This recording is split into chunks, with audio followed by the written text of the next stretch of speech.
What's the motherfucking deal, man? Welcome to the Den. I am your host, Ed Honcho. Thank you for joining me. The Den is the best conversation on the internet because of you. Participating in conversations about how you feel. You can catch us live every night and now every morning at 10 a.m. Central Time. If you want to participate in the live conversation, you can call into the Den line, share your thoughts on the topic of the day or whatever news is going on in your world that you love to share. Look, man. Let's just kind of get into it. I can, you can see all the stuff at the bottom with all the social medias and stuff. If you want to follow the Den, greatly appreciate it. If you want to support the channel, greatly appreciate it. Streamlabs, Patreon, all that stuff is cool. Links in the description below. I want to get into this. Now, I hadn't, like I say, this story I've been kind of on and off because it's kind of, being here in Houston and it's a tough story to talk about. And it's just all the holes in every side of the story, all the bullshit that's been going on with this story.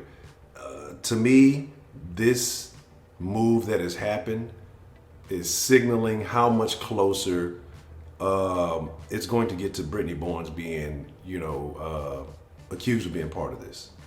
I really feel like there has been something going on from the very beginning that she's more knowledgeable. And I mean, everybody who's commented on the videos, everybody who's reached out to me via text, like voicemails, emails, whatever it may be, everybody seems to feel like this mother is accountable in some way, at the very least negligent, at the very worst a participant in the disappearance of Maleah Davis. And it's sad. There was an interview done with Derion Vence's stepfather, and he talked about her wanting to get a Lifetime show out of this and everything else. And I've told y'all how I feel about certain types of people. And I don't guess she acquired the services of Quanell X. I'm here in Houston. I call them poverty pimps. These people who go and they take advantage of, poor people if they get into a situation, usually with something that's accused of being racist or involving the cops or something like that. To me, the Owls and just those type of people who just take advantage of those situations and exploit for their own name and their own gain. But interestingly enough, Quanell X has cut ties with Brittany. It's cut ties with, and to me, that signals something huge because this is a very big story. So there's a couple of ways to look at this. We're gonna get into the articles here in just a second, and kind of break down why I feel the way I feel. Either there's no money, either there's no trust, or he knows that there may be trust. He may have told me he may just know she's a fucking criminal. He doesn't want to be attached to us anymore.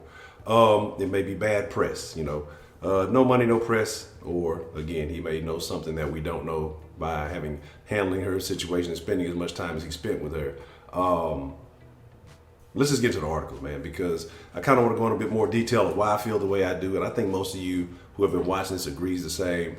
It's just too many inconsistencies in every party. And then we're going to check on, another story involving Derion. So it's a lot of quitting going on involving this case. A lot of people are cutting ties to it. So we'll get to all these stories. And I'll post the links in the description below for you to see them for yourself because I'm not going to read each and every word. I'm just going to try to get a brief synopsis and kind of run through what's going on. But let's get to these articles, all right? First one says, Quanell X reportedly no longer representing mother of Maleah Davis. That is Brittany Bowens. Houston activist Quanell X told multiple media outlets he's no longer representing Brittany Bowens, the mother of missing 4-year-old Maleah Davis. He had been speaking for Bowens in the wake of Davis' disappearance on May 3rd. He appeared with her in multiple interviews and at a court hearing on May 13th for her former living boyfriend, Derion Vence, who has been charged with tampering with a corpse in connection to the case. And we'll get to that because it makes it seem like he was the live-in. He's actually the one that worked and she was the live-in, but we'll get to that. And I'm glad they're not using fiance anymore because, they said that they cut those ties. Stepdad was the one I was more concerned about. But anyway, girl still has not been found, but independent groups are still actively searching. Quanell X told KHOU KPRC that Bowens wasn't truthful about her story and said there are inconsistencies. And it makes me wonder how it took so long to see that. Maybe he had to know for himself. Maybe he thought she was grieving. I'm not giving him any slack because I think he came into the situation to take advantage of it. But somebody who has been as close to her, representing her, telling what to and what not to say. Being a handler, if you will. And now the handler no longer wants to handle it. That's telling you something. I expect to hear something soon because this case has been going on about a month. Today is the 29th, I believe. Been missing since the 3rd, so several weeks now. about 4 weeks, almost a month. And now he's kind of jumping. He got on the case about a weekend. And so like 3 weeks later, now he's leaving the case. That's very interesting. After going on the press tour and everything else behind it. And if you watch those interviews, any interviews she's done has been suspicious. And the way that she's handled things have been suspicious. I did the video, the prior video to this one about with the text messages. And if those are accurate, those are alleged text messages. But if they're accurate, that tells you something. That lets you know that she's a selfish woman. She didn't really care about this child. And she's looking at the game. Because if you look at those text messages, it's all about her. How can she prove this and how can she prove that? It's nothing about, I want my child back, I need my child back, I'm grieving because I don't have Maleah. And she hardly ever says her name in any of the interviews unless somebody kind of forwards the question with it, then she may repeat it, but even then she doesn't. A lot of shit that just really questionable behavior and body language. Meanwhile, now she's trying to bounce back. Bowens accused Quanell X of misrepresenting the family's past, according to the local Fox affiliate. Bowens previously faced the accusation that she was complicit in her daughter's possible death after she left her in Vence's care. Protesters wearing church justice for Maleah. That happened at the court case. We kind of know about that already. She has not been charged with a crime in the child's disappearance and has maintained her innocence. In a recent interview with Fox, Bowens said getting arrested at the courthouse was unbearable. It's unbearable because she knows that she has something to do with it. And the pressure is mounting, and she's just doing her best not to break. That's why she never says anything. She gives you the crocodile tears all the time, glasses covering up the face. The only reason I feel like she ever cries is because she's afraid of getting exposed and the pressure that she's holding in those lies. And I'm telling you, I think it's going to be soon that we're going to hear something, that some type of charges are going to be brought against her. And I'm going to tell you why. I'm going to tell you why shortly, because there's another story tying into Derion Vence, the live-in boyfriend, the fiance, that makes me think Vence is going to do what's in his best interest, and that may be to implicate Brittany Bowens in this crime. So let's get into it. It says court documents suggest Davis had previously been the victim of physical abuse. We know these things. Brenda Bowens, the girl's grandmother, tried having Maleah and her two siblings placed in her home rather than foster care during a CPS investigation back in August. Maleah was taken into state custody, suffered an unexplained head injury. And, you know, we know that if you've been following this story, then you're more than aware of a lot of this. Falling out of the chair, we know about that. And she had also been hospitalized June 10, 2018 after vomiting with small amounts of blood, according to court records. That probably because they were beating that child senseless. And that has to do with the mom. And I know the mom is involved. I don't care what anybody says. You can't convince me otherwise. Here's another article. And I just want to show that different sources and kind of, because different sources add a little bit of different things to the story. So I'm going to run through this briefly. I'm not going to read the whole thing. This is actually a very short article. And it basically says, you know, will no longer be representing Brittany Bowens. Activist told Fox 26 he was the one to walk away, but Bowens says otherwise. Bowens is accusing X of misrepresenting the family's past. Quanell says he's become concerned with some of the details he's learned in the wake of the incident. He said he has since shared those concerns with the district attorney. That is huge. That's why I feel like they're going to be looking at some certain angles, and I would not be surprised if in the upcoming week, Brittany Bowens is charged with something.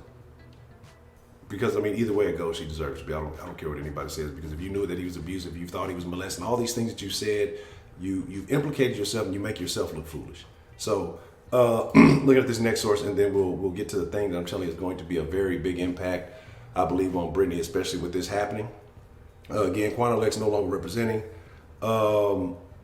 He just said, you know, inconsistencies in the story, and then it goes on to basically say a lot of the same stuff, tell you what's been going on, kind of a brief timeline of everything that's happened.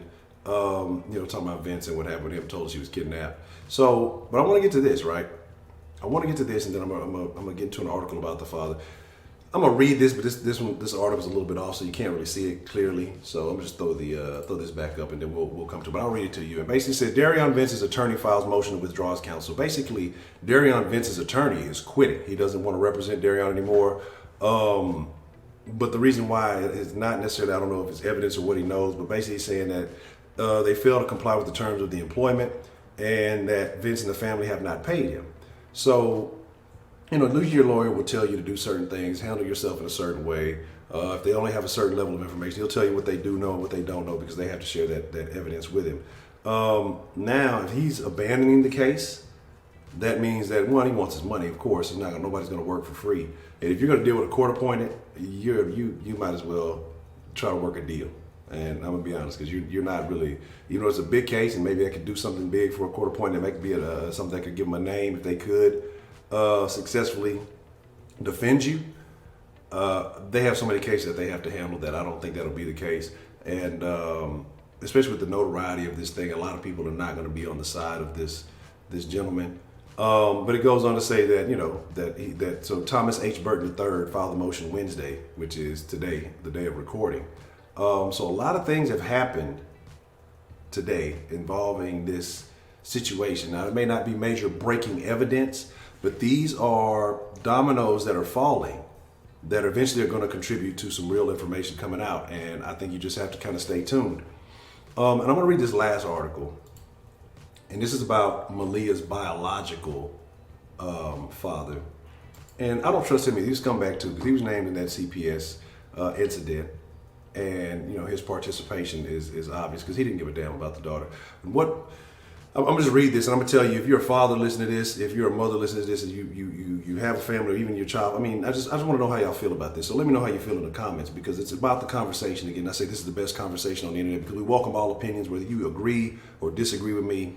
I believe in free speech, and everybody should be able to speak their mind about what they feel, even if it's something far-fetched or something that I don't agree with. I think that everybody is entitled to a voice. Everybody's entitled to an informed opinion. So what this is, and this is very recent, like prior to the recording of this video, says CPS continues its search for a new home for the siblings of Maleah Davis. We're learning new details about the conversation between the mother's then fiance and her biological father.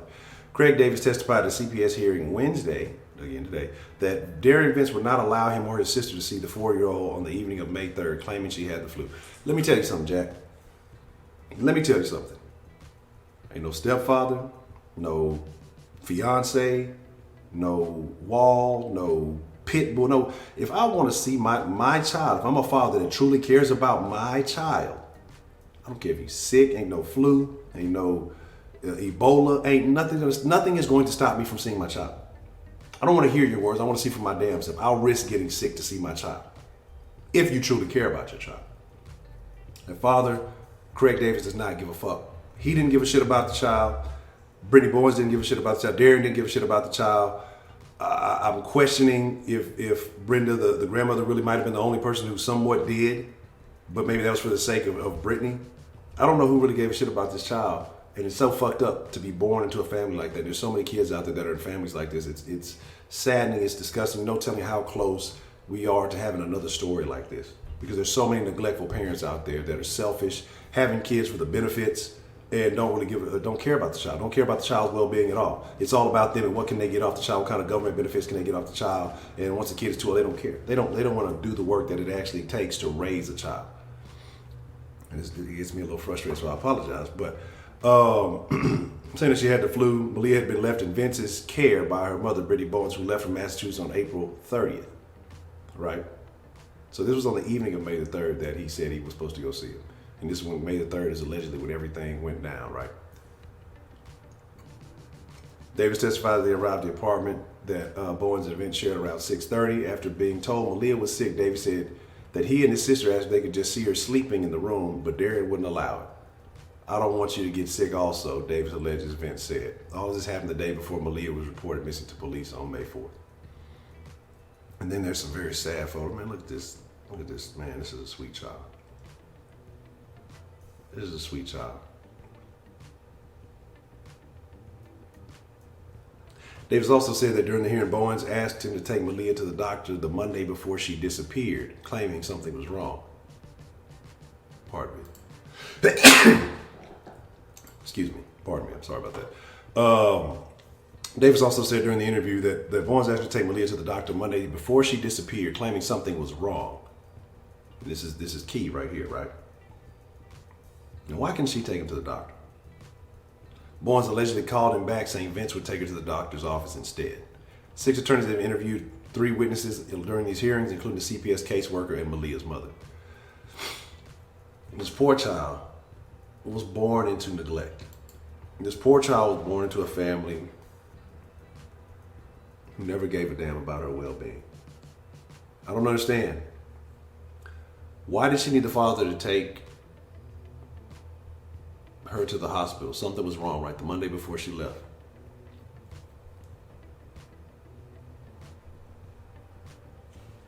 Let me check my timeline properly, just to be sure, because they're saying she left on the 30th, right? So then Monday would be the 29th. Then you saw a video, I believe, of her on the 30th. No, the footage on the 30th. She had a car, I believe, or Vince had a car. So why call and then immediately call back? Like I say, there's just so many questionable things taking place from all parties involved in this case. And I'm gonna be honest, man, it truly makes me sick.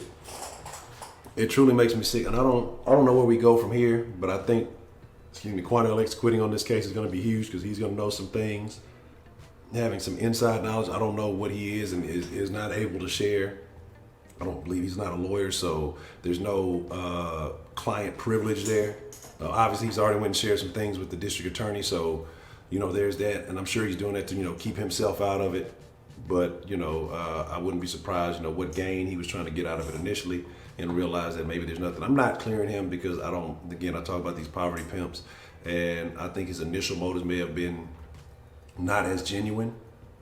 And then some of the things that happened, they're sending allegations back and forth at each other. She's saying that she's misrepresented. The family's represented just fine. And we all know what that family is. People don't want to be what they are, but we know exactly what Brittany Bowens is. We know exactly what Craig Davis is. We know exactly what Derion Vence is. Derion Vence's stepfather, or his dad, can say whatever he wants. That's his son. Of course, he's going to defend him. We know who he is. We know what's going on in this case. And these people have information that they're not sharing. I think Brittany was looking to capitalize off of it, going on a little press tour, but hardly searching for the child. Other people out there searching because she didn't want to be seen and be judged. Well, none of that matters if you truly care about your child. None of that fucking matters.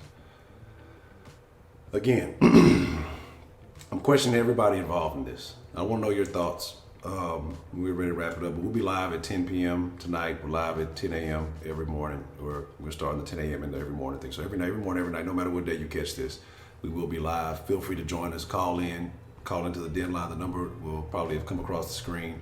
If you have a text message or something you want to share, you can hit me up by email. If there's just something you'd like to share, use any of the social medias. If there's information you'd like to share, or leave the information in the comment section below. I just want to know how y'all feel. We're gonna wrap it up. But we got to stay tuned and see what happens from this point forward. Again, I appreciate you, and it's a privilege and an honor to get to talk to you guys and to do these videos for you. And I appreciate all the love that's come back and the appreciation that you've shown to me. I have just as much for you. I thank you. All gratitude. I'm Ed Honcho, man. Y'all have a great day. Y'all be cool like y'all be cool, man. I'm out.